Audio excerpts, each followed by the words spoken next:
Allez, on va faire un peu de pub à Ouliat Sanoussi. Si vous avez vos motos et vos voitures, vous avez désormais une consultante à Canal 3 Bénin qui pourra vous aider à nettoyer votre engin de mobilité, peut-être même vos pieds, pourquoi pas, puisqu'elle s'occupe aussi de pédicure et manicure parfois par ici dans sa rubrique. Allez, on va passer maintenant à nos discussions ce matin. J'ai déjà les acteurs installés. William, bonjour. Bonjour Tanguy, bonjour à tous. Franck, bonjour. Bonjour Tanguy.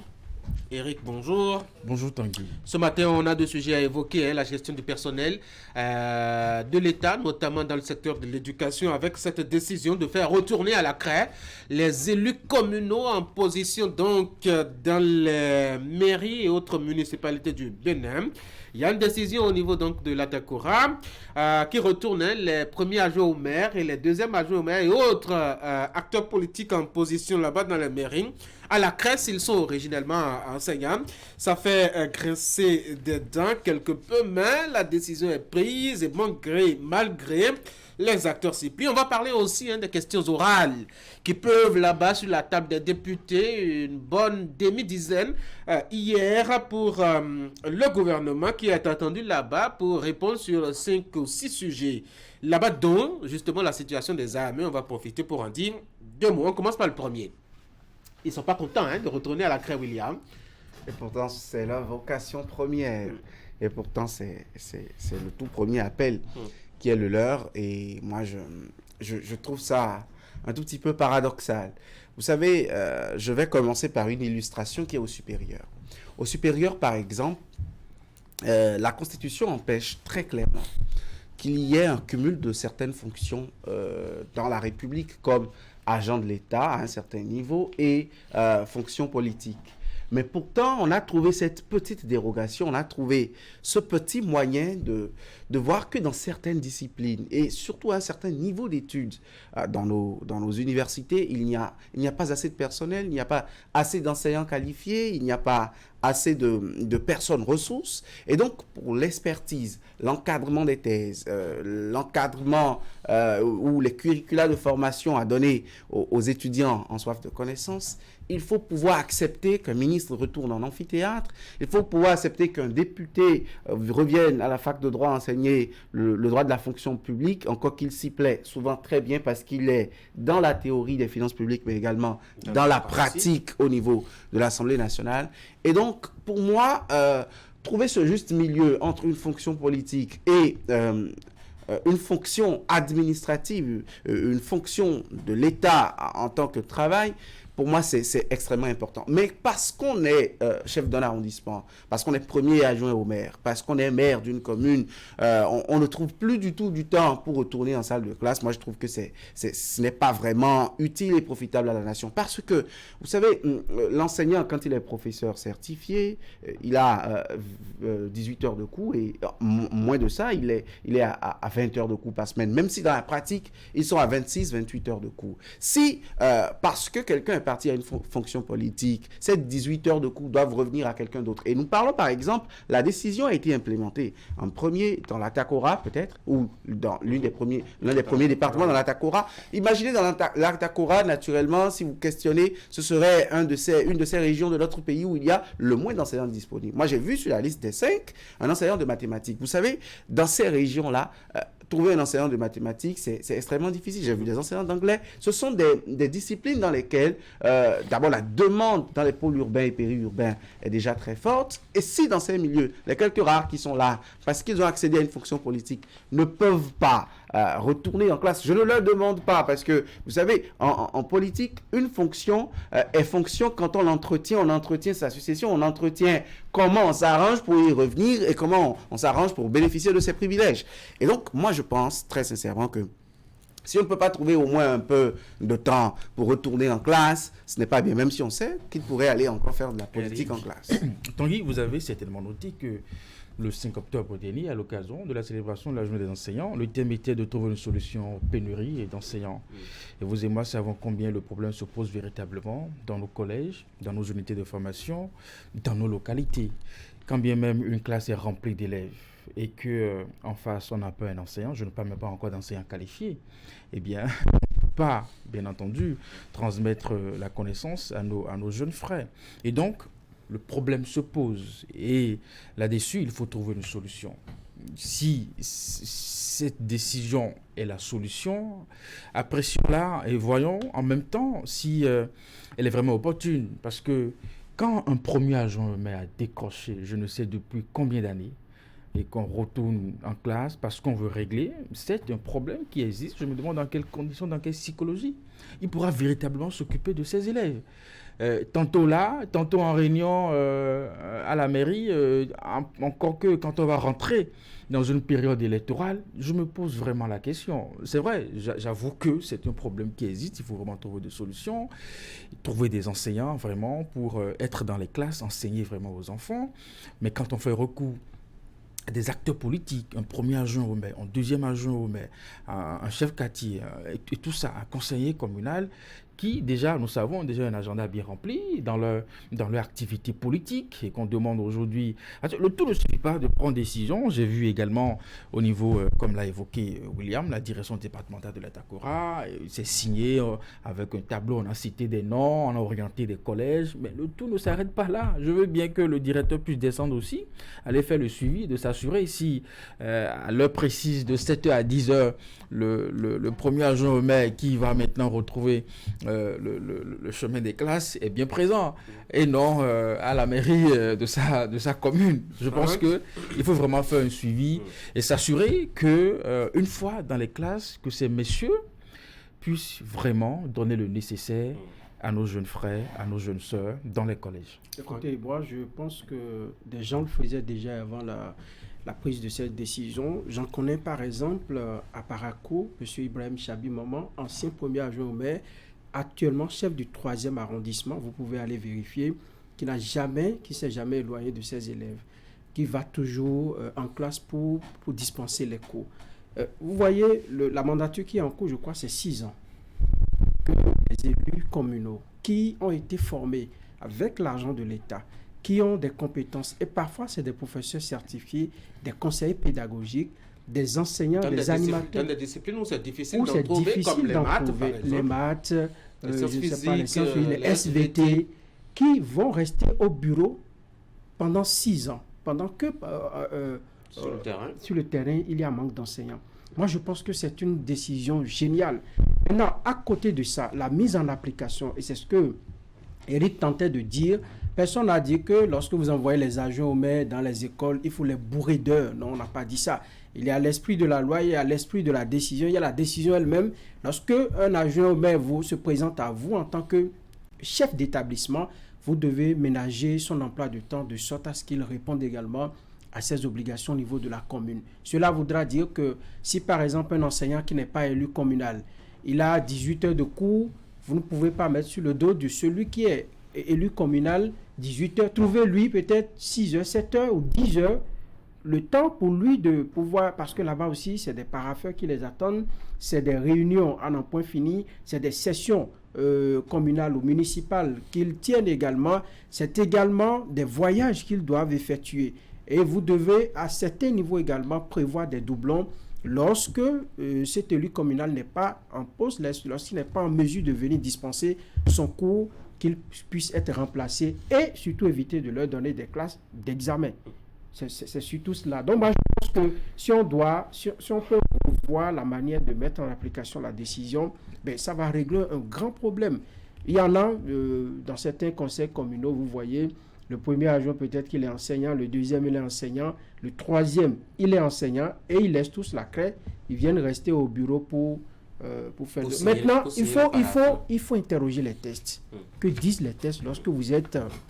Je crois que si les tests ne permettaient pas au directeur départemental de retourner ses agents partis sur les fronts politiques, les retourner à la craie, je crois qu'il ne prendrait pas ce risque-là. Donc c'est motivé par une loi la décision. Oui, voilà. Est-ce qu'il ne faut pas peut-être craindre aussi un bachotage du niveau des apprenants? Parce que, comme on l'a dit, c'est quand même des autorités politiques qui n'ont pas forcément l'agenda aussi facile. Eric? C'est évident et on ne peut pas me convaincre du contraire. La vie est un choix. Si dans la carrière d'un homme, à un moment donné, il sent le besoin d'aller à la politique, Mais le pour régler le problème, il va à la politique. La politique, c'est pas une profession. La politique, c'est pas une profession. Franck, on va le laisser finir. Est-ce qu'il démissionne parce que si à un moment donné, la tentation d'aller en politique, n'est-ce pas, n'a pas suffi pour que la vocation qui est d'enseigner ne reste pas dans les classes et s'occuper des enseignants, on ne va pas condamner quelqu'un, des apprenants, on ne va pas condamner quelqu'un pour ça. Voyez-vous, je suis d'accord qu'il y a ce problème, ils sont qualifiés, ils sont tout ce que vous voulez, ils sont certifiés, mais quand bien même on va organiser ça, les heures, les occupations en politique, ça ne prévient pas. Vous êtes là ici, votre portable sonne, on vous alerte d'une situation. Enseigner, c'est un état d'esprit. C'est un état d'esprit. Vous voyez un premier adjoint au maire, il se réveille un matin, il n'a pas préparé son agenda, il a prévu aller en classe, mais déjà dans le lit, il commence déjà à prendre des appels par rapport à telle ou telle situation. Dans quel état d'esprit il va se retrouver en classe? Encore que si c'est une classe d'examen. Moi, je pense que ne mélangeons pas les choses. C'est vrai qu'il y a un besoin, mais regardons la qualité de l'enseignement qu'on veut donner aux enfants. Surtout que je peux comprendre ça au niveau supérieur, parce que quand on a fini d'avoir le bac, on a des notions de base. On peut comprendre qu'un ministre qui est au gouvernement, un député au Parlement puisse entretenir des étudiants sur telle notion en faculté ou pas, parce que les étudiants ont déjà un niveau de compréhension, de pouvoir discerner certains sujets. Mais nous sommes encore collégiens, on est en train de former des esprits. À ce niveau, je pense qu'il faut vraiment rester concentré, trouver des enseignants qui ont le temps, la disponibilité de s'offrir aux étudiants. Je posais la question, faut-il leur demander de choisir, William? Moi, je pense qu'il y a un juste milieu à trouver au niveau des deux extrêmes ou des deux options. Vous savez, il y a un premier pan, celui que soulèvent Franck et Eric. C'est que l'enseignant n'aura pas le cœur à l'ouvrage, parce que même si on lui donne 10 heures, il n'est pas sûr d'être là tous les lundis à 10 heures, de 10 heures à 13 heures par exemple, s'il a une classe qui a cet horaire, qui a cet emploi du temps. Il ne peut pas être convaincu à 100% d'être dans la régularité sur 3 mois. Enseigner, c'est pas qu'en classe, c'est hors des classes. Les travaux de correction, les copies d'interrogation, les travaux de correction de copies, préparation des fiches. Il y a également parfois des sessions de correction des devoirs, des examens blancs. Il y a tout un tas de choses qui incombent à l'enseignant. La fonction enseignante n'est pas que pendant qu'on est debout en classe. Est-ce qu'un politique peut se prêter à ce jeu? Je pense que ce serait extrêmement difficile, surtout qu'ils ne sont pas de simples conseillers et qu'ils sont à certains postes de responsabilité. Ils sont chefs d'arrondissement ou premier adjoint ou deuxième adjoint ou maire d'une commune. Mais l'autre côté de la chose, c'est que les autres conseillers vaquent à d'autres occupations. Donc, les sortir totalement serait un peu léser leurs droits d'une manière ou d'une autre. Parce que moi, je connais des conseillers, je ne sais pas, ou à Gmaïzou, ou dans une commune du Koufo, là-bas, qui sont ici en poste à Cotonou, qui ont des emplois publics, rémunérés par l'argent public. Parce que quelque part, ces élus locaux ne sont pas au même salaire politique que d'autres fonctions comme des parlementaires ou des membres de gouvernement. Donc, parfois, il y a que ils choisissent non pas la rémunération politique, mais la rémunération de leur emploi de base. Ce qui les oblige d'ailleurs à être présent en poste. Et de deux, parfois, l'environnement politique est tel que l'élu communal n'a pas autant d'ancrage qu'un élu au Parlement. Quoi qu'on peut être élu au Parlement et ne pas pouvoir renouveler son mandat. Donc l'élu communal a une chaise beaucoup plus flexible, ce qui fait qu'il craint ce qu'il est hors du mandat électif, ce qui fait qu'il n'a pas envie de se départir totalement de son mandat électif.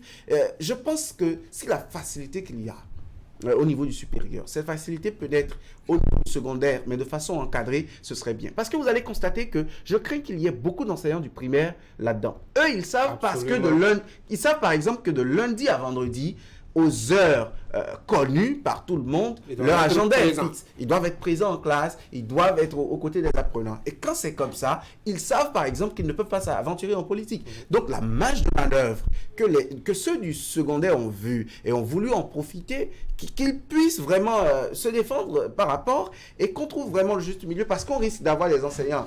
Oui, ce n'est pas une injustice, que de voir par exemple que les enseignants du primaire ne peuvent pas se permettre ça, et de permettre quand même aux enseignants du secondaire, parce qu'eux, ils ont des emplois étant un peu flexibles, 10 heures à midi, ou on peut être libre le matin et aller au cours le soir. Ça leur permet d'aller vaquer à d'autres occupations politiques, ce qui n'est pas le cas des enseignants du primaire. Est-ce qu'il ne faut pas classer tout le monde dans la même catégorie.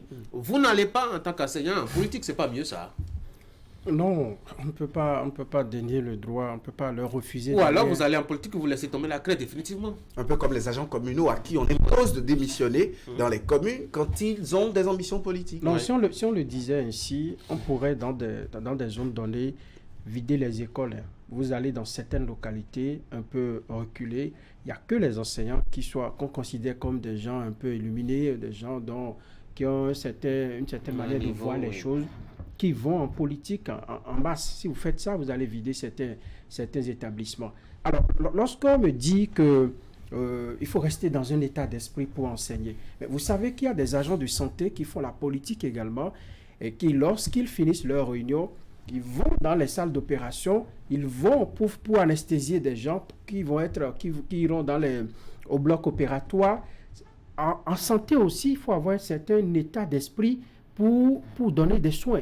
Donc moi, je pense que on peut très bien le faire et c'est dans la manière de le faire. Lorsque vous invitez quelqu'un qui a une double fonction, qui est enseignant ou qui est agent de santé, qui doit également faire la politique, vous ménagez l'emploi du temps de sorte à lui permettre il se réveille le matin. On les fait voir alors. C'est eux qui décident alors de quand est-ce qu'ils viennent faire le boulot. Non, on veut régler un problème. Et lorsqu'on veut régler un problème, il faut essayer de trouver le juste milieu. On ne les fait pas voir, mais on essaie de les comprendre également parce que de l'autre côté, ils sont au service de la République. Donc vous leur demandez de jouer deux rôles. Moi, je pense qu'on peut bien le faire. Ce n'est pas une façon de les empêcher d'assurer leur fonction politique, mais il faut également mettre leur expertise à contribution pour régler un problème précis. Quand dans un État, c'est tout le monde qui met la main à la pâte, si vous avez la possibilité d'aider l'État à régler le problème de pénurie d'enseignants, alors que le matin, il se lève. Il y a des jours où, quand vous êtes élu communal, vous ne mettez pas pied au bureau. C'est peut-être on vous retrouve quelque part pour signer un ou deux papiers, et ces jours-là, ils font quoi alors? Non, c'est sincère. Mais il y a des jours également où ils sont hyper chargés, où c'est des réunions, c'est des conflits qu'il faut gérer, et ainsi de suite. Mais ça ne vient pas tous les jours. On peut bien le faire. Ils entretiennent leur carrière politique aussi. Parce qu'en poste, il y a les réunions politiques. Et en période électorale, vous imaginez par exemple... Leur carrière politique, sauf que la politique, c'est pas une profession. Vous pouvez partir n'importe quand. Les populations est-ce qu'il ne faut pas craindre la politisation justement de l'administration scolaire qu'on est en train de travailler à assainir de ces velléités politiques-là? Alors, le monsieur, il est tout le temps dans la politique, il est ancré dedans. Pour peu qu'on le positionne à 10h plutôt qu'à 11h comme il le souhaiterait, il verra une même politique derrière. Et puis, pour les quelques rares fois où il fera plaisir à ce collège d'être présent, je veux croire qu'il ne va pas consacrer le temps de...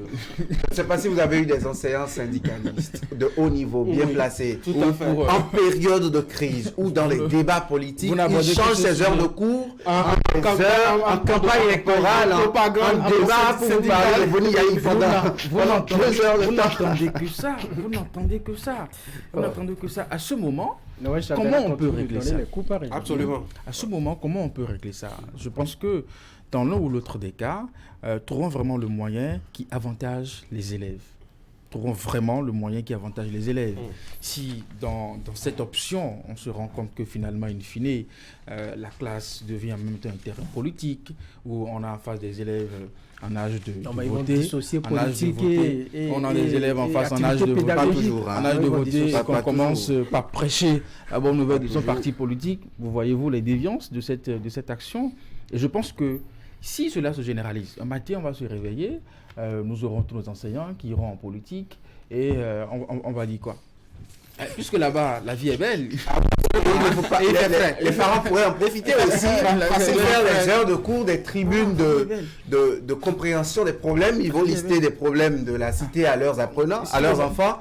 Mais quand l'enseignant sera là, posez-lui des questions, demandez-lui pourquoi, parce que je n'ai pas réussi à le voir au bureau. Absolument. Moi, mais détrompez-vous, avec la réforme dans les communes aujourd'hui, ces fonctions-là ne sont plus aussi cotées comme par le passé. Hein. Pourquoi ils sont partis? Non, mais ici, ça a commencé, c'est au cours d'un mandat que la réforme est intervenue.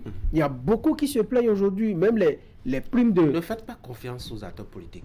Pas aux acteurs surtout politiques. Quand ils se plaignent. Renseignez-vous. Ne les écoutez surtout pas quand ils se plaignent. Renseignez-vous. D'accord, Franck? Renseignez-vous. Parce que avant, vous savez, même pour le vote du budget de la commune, il y a beaucoup de tractations qui ont cours.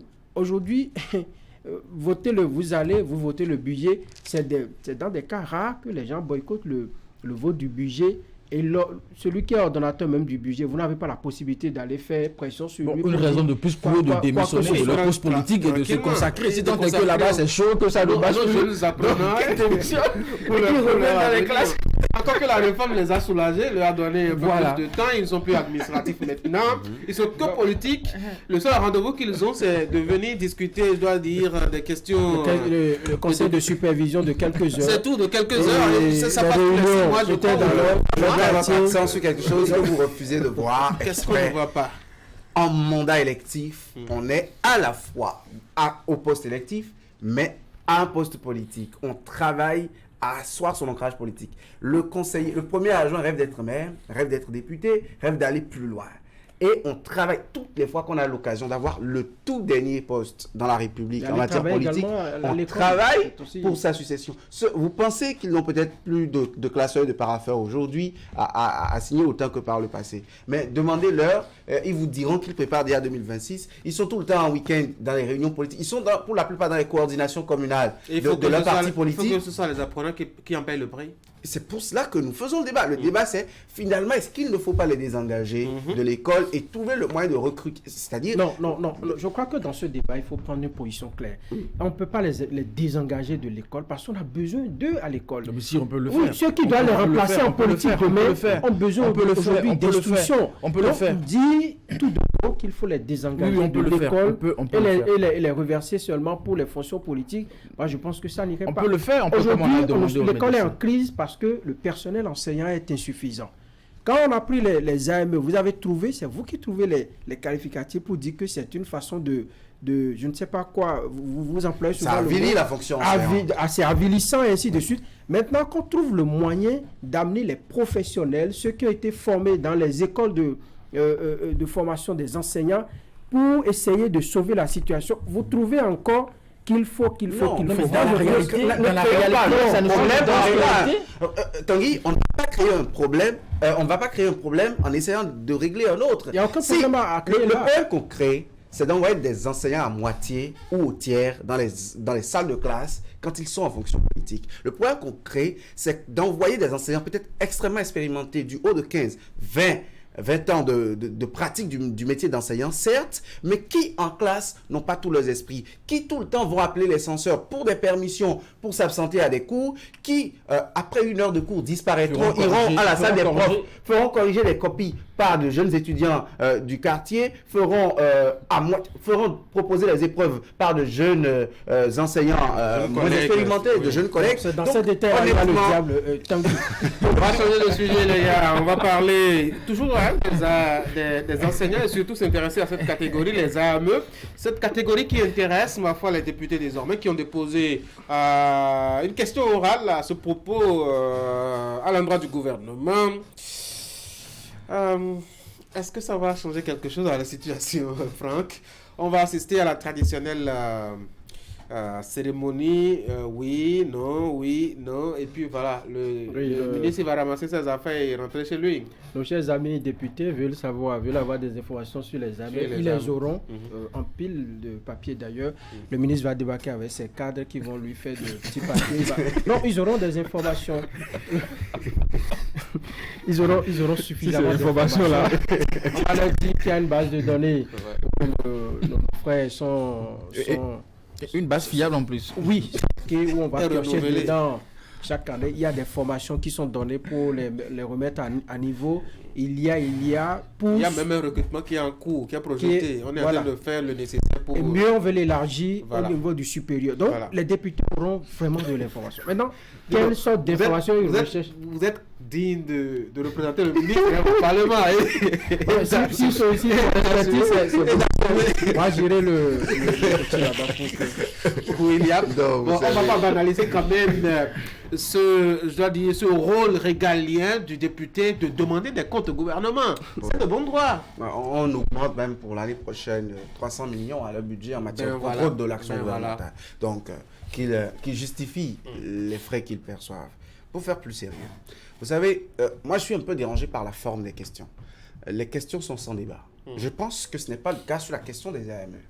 Eux-mêmes ont dit dans l'une des 10 questions que ça fait 5 ans que la première vague d'AME est entrée mise en classe. Attention, 5 ans, c'est un délai raisonnable pour faire un débat sérieux. Et pour moi, il n'y a pas mieux que la représentation nationale pour demander des comptes, surtout à des ministres qui étaient encore en poste à l'initiation de cette réforme, qui ont inspiré même cette réforme.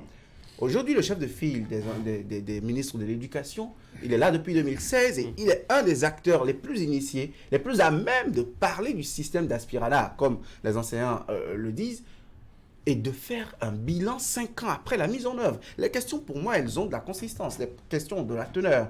Et sur des détails comme la formation des enseignants qualifiés, le recrutement, sur des questions comme les fermetures des écoles normales d'instituteurs depuis quelques années, sur des questions comme les écoles normales supérieures qui sortent des gens avec le BAPES, le CAPES, mais qu'on traite moins que cela ne se fait, sur des questions comme le découragement actuel qui s'embrase.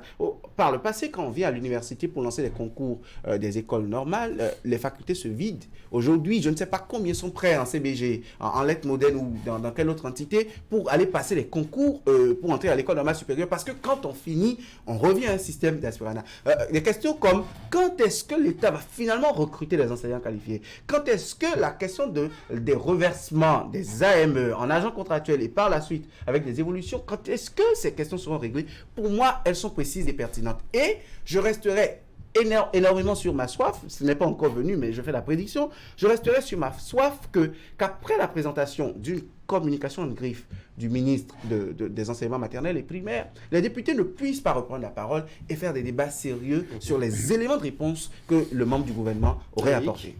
Non, je pense que nous l'avons évoqué ici, que le traitement qui est fait aux AME, c'est assez inquiétant pour que justement on puisse s'interroger et avoir des réponses. Je pense que les questions, elles sont bien posées. Par exemple, pourquoi certains aspirants au métier de l'enseignement ayant été déclarés admis ont été retirés une année après de la base? Aussi, pourquoi ce sont les AME qui ont une formation en anglais ou en histoire-géographie qui enseignent le français alors que ceux qui ont une formation en lettres modernes sont retirés de la base? Voyez-vous, c'est des questions assez importantes. Qu'est-ce qui est fait à la date d'aujourd'hui pour que les écoles puissent maintenant recruter et former les enseignants? Pourquoi certains AME, bien que figurant dans la base de données, ne sont jamais déployés, mais d'autres qui intègrent la base bien après le sont? À quand l'effectivité du revêtement tant médiatisé des AME qui ont au moins fait 3 ans de service? Quelles sont les dispositions spécifiques qui sont prises pour que le revêtement des AME de la première promotion qui sont dans leur 5e année de service? Donc nous attendons des réponses, des questions qui sont posées, comme l'a dit Franck. Les réponses sortiront. Bon ben, on espère que ça améliorera quelque peu la situation de ces AME. En tout cas, ce qu'ils attendent, c'est de voir un peu leur situation changer pour peu que les élus du peuple s'intéressent un peu à leur situation. Oui. Mais en même temps, hein, au-delà des AME, on a quand même 4 questions orales qui attendent le gouvernement. C'est quoi? C'est une inspiration subite, William?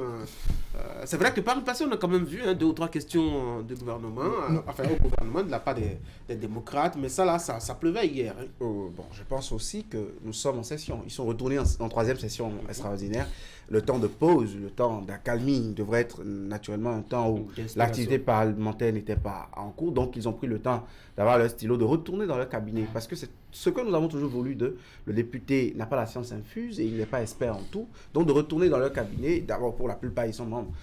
Ils sont retournés soit à des congrès nationaux ou soit à des consultations, des tournées de reddition de comptes. Oui. Ils ont écouté les Béninois, ils sont revenus au cabinet, ils ont demandé à des sachants de les éclairer sûrement sur certaines questions. Et naturellement, pour moi, c'est normal. Hein. Et pour moi, la formalité ou le formalisme des questions n'est pas forcément l'élément le plus déterminant.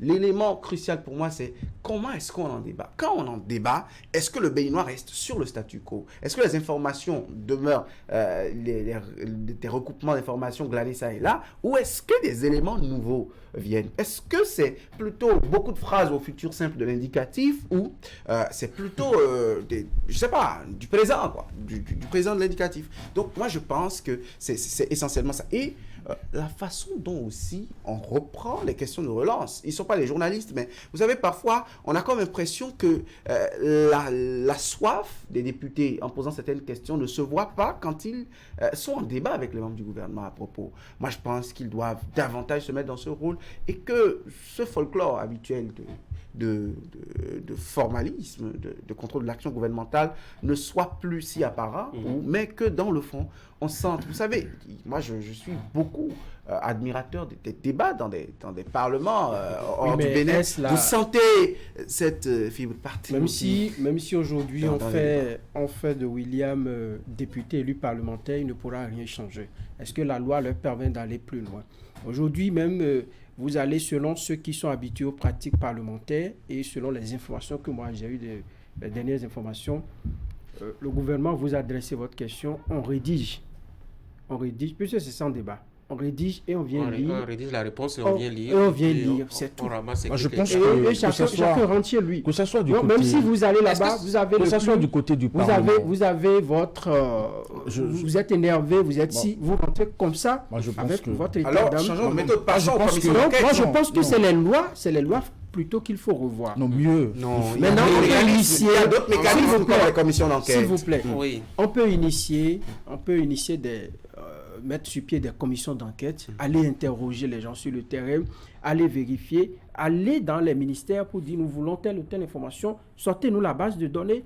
Et là, vous êtes véritablement dans le contrôle de l'action gouvernementale. Mais si ce n'est qu'au Parlement, et William souffrait qu'on leur lise les réponses aux questions qu'ils ont posées. Eric, on va finir. Moi, je pense qu'il faut davantage viser l'objectif de cette démarche-là, pour que ça ne soit pas de simple formalité.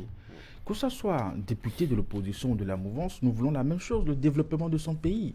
Si à travers ces mécanismes qui permettent d'interroger l'exécutif, si c'est un sujet, et que dans les réponses, on joue à de l'hypocrisie, on est convaincu de ce qu'on est en train de sévir comme réponse n'est véritablement pas ce qui est en train d'être fait, on se fait du mal à soi-même. C'est nos enfants qui vont en souffrir dans les écoles, dans les collèges. Je pense que l'idée des questions, c'est de savoir là où nous en sommes et là où nous pouvons améliorer pour évoluer. William, on aura un clivage de discussion opposition, mouvance et puis c'est fini. Hein. C'est parfois là que moi j'ai quelques petites réserves avec notre représentation nationale. Ailleurs, vous sentez des membres de la mouvance présidentielle, des gens soutenant l'action du gouvernement extrêmement impertinents avec des membres du gouvernement qui sont peut-être des copains du même bureau politique ailleurs. Vous savez, parfois quand il y a certains sujets de la nation, il faut savoir de quoi on s'habille. C'est vrai que sur le sujet, sur certaines questions orales, comme la question du CNHU, Bekoudou Koumaga, j'ai vu des députés de la mouvance présidentielle dire des choses intéressantes, j'ai vu des débats intéressants, mais au-delà de ça... C'est ce qu'on espère. C'est ce qu'on espère et on veut vraiment aller au-delà de ça et qu'il nous parle aussi, je veux des questions orales sur la démolition de l'Assemblée nationale. Qu'il nous parle des choses qui les concernent. Absolument, c'est intéressant. Mais oui, sur la santé, on peut comprendre, leur poche saigne. Allez, bonne journée, on se voit demain. Mesdames et messieurs, on va suivre la revue de presse et on va clôturer ce numéro d'Actu Matin.